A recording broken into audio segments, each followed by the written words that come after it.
Kali ini aku akan mereview film yang diambil dari seri animenya yang pasti banyak orang yang suka, yaitu Bleach Live Action 2018.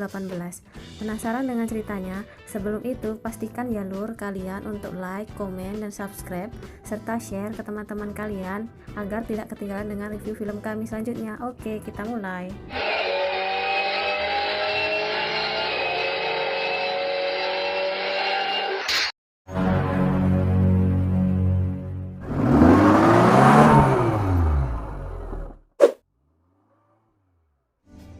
Inilah sang karakter utama, dia adalah Ichigo Kurosaki. Panggil saja dia Ichigo. Dia anak SMA di kota Karakura. Di sini dia sedang memarahi dan menghajar 3 berandalan yang telah merusak bunga yang dipersembahkan untuk anak kecil yang meninggal di tempat itu. Selain berkelahi, Ichigo juga bisa melihat roh atau arwah. Ichigo pun menyuruh mereka untuk meminta maaf pada anak kecil itu karena mereka ketakutan. Akhirnya mereka berlutut dan meminta maaf, walaupun sebenarnya mereka tidak melihat anak itu. Setelah itu Ichigo menasihati anak itu untuk segera pergi ke surga. Saat Ichigo merapikan bunga, dari belakang salah satu berandalan tengil itu mencoba memukul Ichigo, tapi tiba-tiba datang teman Ichigo membantunya dan mengatakan agar Ichigo lebih waspada. Dia adalah Chad. Sampai di rumah, Ichigo disambut ayahnya, Isshin Kurosaki, dan adiknya Karin dan Yusu. Dan ini ibunya, Masaki Kurosaki. Di dalam kamar, Ichigo melihat perempuan berbaju hitam dan berdiri di samping jendela sambil mengoceh sendiri. Perempuan itu pun kaget kenapa Ichigo bisa melihatnya, dan perempuan itu mengenalkan diri sebagai seorang shinigami. Dia melihat hawa roh Fishbone karena Ichigo ngomel-ngomel terus. Akhirnya perempuan itu menggunakan bakudo atau mantra pengikat, tetapi betapa terkejutnya ternyata Ichigo bisa melepaskannya. Di luar, adiknya Ichigo yang bernama Yuzu berteriak karena mendengar suara yang menakutkan. Tiba-tiba Yuzu diculik sama roh dan mereka pun terkejut. Ichigo pun berlari keluar rumah untuk menyelamatkan Yuzu dan mencoba untuk menyerangnya. Tapi sekali kena serang, Ichigo langsung terpental ke kebun tetangga. Aduh, sayang sekali bunganya itu. Shinigami perempuan itu pun datang dan membantu Ichigo dan mengatakan kalau roh itu adalah Holo, dan Holo itu telah mengincar Ichigo sejak lama. Karena kekuatan Holo yang terlalu kuat, akhirnya Shinigami perempuan itu pun kalah dan dia terluka parah. Ichigo pun mendekat dan bertanya apakah ada cara lain untuk mengalahkan Holo itu, dan caranya hanya dengan menjadi Shinigami. Caranya harus menusuk Senpakuto langsung ke jantung Ichigo. Awalnya Ichigo menolak, tapi karena keadaan, akhirnya terpaksa dia menjadi Shinigami pengganti. Setelah menjadi Shinigami, Ichigo pun melawan Fishbone dengan gaya kerennya. Dan ternyata Senpakuto milik Ichigo lebih besar karena Reiatsu atau kekuatan spiritual milik Ichigo itu sangatlah besar. Dan benar saja, sekali tebas si Holo itu langsung kalah.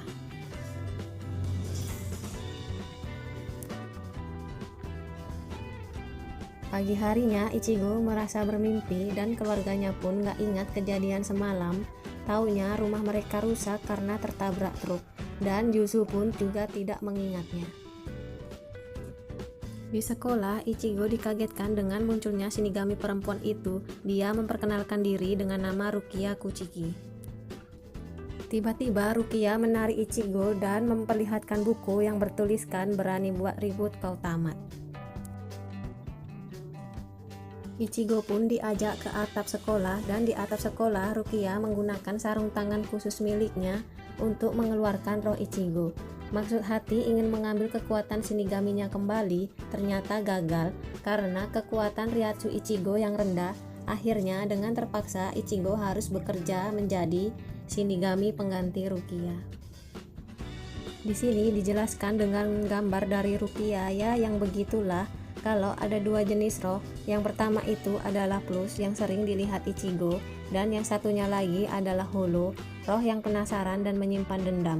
Tugas Shinigami adalah dengan mengantar roh Plus ke Soul Society atau dunia roh dan membasmi Holo dengan Senpakuto. Malam harinya saat di kamar, Ichigo membuka lemari dan ternyata Rukia tinggal dalam lemari Ichigo. Pagi harinya Ichigo dibangunkan oleh Rukia dan memaksa Ichigo untuk mulai berlatih menjadi seorang Shinigami. Siang harinya Rukia pergi ke toko Urahara Di dalam toko, Rukia ditanya oleh Urahara apakah punya rencana karena Shinigami yang memberi kekuatan kepada manusia akan dihukum mati. Walaupun dia tidak punya pilihan lain, tapi Rukia sudah melanggar aturan Shinigami. Di tempat lain di mana ada dua orang Shinigami tidak bisa mendeteksi keberadaan Rukia dan akan mencarinya. Saat di lorong jalan pulang, Ichigo dihadang oleh Shinigami berambut merah. Dia bertanya soal Rukia. Ichigo pun berpura-pura tidak mengenalnya. Shinigami itu pun mulai menghajarnya dan beruntung Ichigo diselamatkan anak panah yang bercahaya. Sesampainya di rumah, Ichigo menceritakan kepada Rukia kalau dia diserang oleh Shinigami berambut merah. Rukia malah menyuruh Ichigo untuk diam dan terus berlatih. Pagi harinya di sekolah saat makan, Ichigo dihampiri oleh temannya yang bernama Uryu Ishida. Dia mengatakan bahwa Ichigo adalah seorang Shinigami dan Rukia menggunakan raga palsu. Spontan Ichigo pun terkejut dan Ichigo pun mengajak Uryu ke atap gedung sekolah. Di sana Uryu ingin menantang Ichigo karena Uryu punya dendam dengan Shinigami yang telah membasmi sukunya. Tapi Ichigo pun menolak. Uryu pun menggunakan alat dan dilemparkannya ke langit untuk memancing para holo agar pada datang si holo itu. Rukia pun berlari menghampiri Ichigo dan menggunakan sarung tangan merah miliknya untuk mengeluarkan roh Ichigo. Di sebuah taman, Ichigo melihat holo yang mengejar arwah anak kecil yang di awal film tadi. Ternyata dia nggak pergi ke surga. Di sini Ichigo mencoba untuk melawan holo itu. Ya, walaupun pada akhirnya dia kalah, dan saat terdesak tiba-tiba datanglah seorang Shinigami berambut merah dan benar saja sekali tebas holo itu pun kalah dan lenyap. Shinigami berambut merah itu bernama Renji Abarai. Renji pun mulai mencoba untuk menghajar dan membunuh Ichigo tapi dihalangi oleh Rukia. Di saat bersamaan datanglah kakak Rukia yang bernama Byakuya Kuchiki. Dia berlutut dan meminta maaf dan memohon untuk tidak membunuh Ichigo. Akhirnya Byakuya memberi waktu sampai bulan purnama untuk Rukia bisa mengambil lagi tenaga Shinigaminya dari Ichigo. Saat Ichigo terluka, dia pun teringat suatu kejadian di mana waktu Ichigo kecil saat bersama ibunya, dia melihat anak perempuan sedang kehujanan bermaksud untuk menolongnya. Tapi entah bagaimana kejadiannya, tiba-tiba ibu Ichigo sudah berbaring di samping Ichigo dan terluka parah yang akhirnya membuat ibunya pun meninggal. Saat purnama pun tiba, Rukia menemui kakaknya. Dia berjanji akan membasmi holo yang bernama Grand Fisher itu dan menebus kesalahannya, tapi dengan syarat untuk membiarkan Ichigo tetap hidup. Tiba-tiba Ichigo datang dan mengatakan kalau dialah yang akan membinasakan Grand Fisher itu. Pagi harinya Ichigo pun berlatih, mulai dilempar bola bisbol, main pedang-pedangan, narik-narik ban. Enak kali lah Rukia itu duduk di atas itu. Malam harinya Ichigo bertanya pada Rukia apa wujud asli dari Grand Fisher, dan ternyata wujud aslinya sebelum berubah adalah seorang gadis kecil. Esoknya saat berlatih pedang-pedangan dan kedua teman Ichigo yang bernama Chet dan Orihime memperhatikan mereka, tiba-tiba datang Urahara dan mengatakan kalau Ichigo sedang bersiap untuk menghadapi hal yang terlalu besar baginya yang bisa membuatnya mati. Mereka pun terus berlatih pedang-pedangan, main ayun-ayunan, tarik-tarik ban karet. Dan ini entah latihan keberapa kalinya, akhirnya Ichigo berhasil memecahkan botol-botol kaca dan menjadi Shinigami yang lebih kuat. Malamnya keluarga Kurosaki berencana untuk mengunjungi makam ibunya. Pagi harinya mereka pun jadi pergi berziarah dan ayahnya berjalan duluan. Yusu dan Karin merasa kehausan meminta Ichigo untuk membelikan jus nanas. Saat berjalan buat beli jus, Ichigo bertemu dengan Rukia. Di tempat lain, Karin dan Yusu bertemu dengan seorang gadis kecil yang menangis dan tiba-tiba menyerang mereka dan mereka pun berteriak. Ichigo dan Rukia yang mendengar teriakan mereka pun langsung berlari dan menemukan Karin dan Yusu diserang oleh Grand Fisher. Dugaan Ichigo pun benar, gadis kecil yang menyerang dan membunuh ibunya adalah Grand Fisher. Ichigo pun mencoba melawan dan bertarung dengan Grand Fisher itu, dan akhirnya kedua adiknya pun selamat. Pertarungan mereka pun berlanjut sampai ke tengah kota. Orang-orang dan teman-teman sekolah Ichigo pun tidak bisa melihatnya. Yang mereka tahu, kota sedang terjadi angin puting beliung. Pertarungan pun berlanjut dengan sengit antara Ichigo dan Grand Visor. Saat Ichigo mulai terdesak, tiba-tiba ada panah berwarna biru mengenai Grand Visor itu, dan yang memanahnya adalah Uryu Ishida. Terjadilah pertarungan yang sengit antara mereka bertiga. Di tengah pertarungan di mana Ichigo terjebak di dalam bus dan diserang dengan brutal oleh Grand Visor. Saat mulai terdesak, Rukia memberitahu Uryu untuk memanah Grand Visor itu di bagian dahinya. Tapi panah Uryu pun meleset mengenai matanya.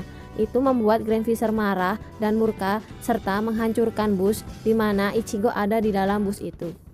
Di momen ini di mana Ichigo melompat dengan kerennya dan menancapkan Zanpakuto miliknya tepat di dahi Grand Visor dan membuat Grand Visor kalah dan lenyap. Saat melihat Grand Visor lenyap, mereka pun merasa senang karena udah menang. Tiba-tiba Uryu ditusuk dari belakang oleh Renji. Kurang ajar Renji nih. Ichigo pun marah dan mulai melawan Renji. Disinilah pertarungan yang luar biasa antara Ichigo dan Renji. Pertarungan sangat sengit berlangsung dengan epiknya. Dan Ichigo pun bisa mengimbangi kekuatan Renji dan membuatnya terdesak. Sampai membuat Renji mengubah Zanpakuto miliknya berubah menjadi lebih kuat dan besar yang disebut Zabimaru. Di mana Zabimarunya ini bisa memanjang atau memendek dan mulai menyerang dengan brutal ke arah Ichigo. Ichigo pun mencoba untuk menghindar, tapi Zabimarunya mulai melilit Ichigo dan melempar Ichigo.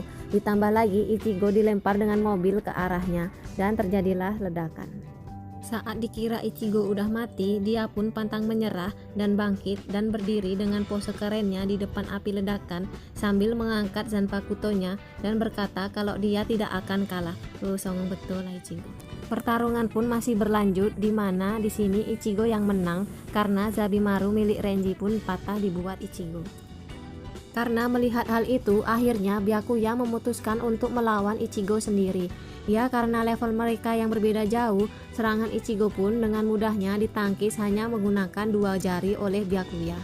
Tapi Ichigo pun tidak pantang menyerah. Dia mencoba melawan Byakuya, tapi dengan 1 serangan saja Ichigo udah kalah dan tersungkur. Dan Rukia pun tidak bisa berbuat apa-apa. Saat Byakuya mau membunuh Ichigo, tiba-tiba Rukia menendang dan memaki-maki Ichigo dengan sumpah serapah. Hal ini sebenarnya Rukia lakukan untuk menolong Ichigo agar tidak dibunuh oleh Byakuya. Rukia pun berlutut dan memohon agar dosanya dihapuskan dan Byakuya pun mengampuninya. Di sini momen yang paling membuat haru saat Rukia ingin mengambil kekuatan Shinigaminya kembali dan mengucapkan perpisahan kepada Ichigo karena Ichigo akan melupakan semuanya. Ichigo pun hanya bisa melihat tanpa bisa berbuat apa-apa. Rukia pun akhirnya menjadi Shinigami kembali dan pergi ke Soul Society bersama Renji dan Byakuya. Dan akhirnya Ichigo pun pingsan. Pagi harinya Ichigo pun terbangun di kamarnya dan keluarganya pun melakukan aktivitas seperti biasa. Saat di sekolah, Ichigo disapa oleh Uryu Ishida, tapi Ichigo tidak mengenalnya. Dan saat duduk, Ichigo pun menoleh ke meja kosong dan membuka buku yang ternyata ada tulisan Rukia dan dia pun tersenyum.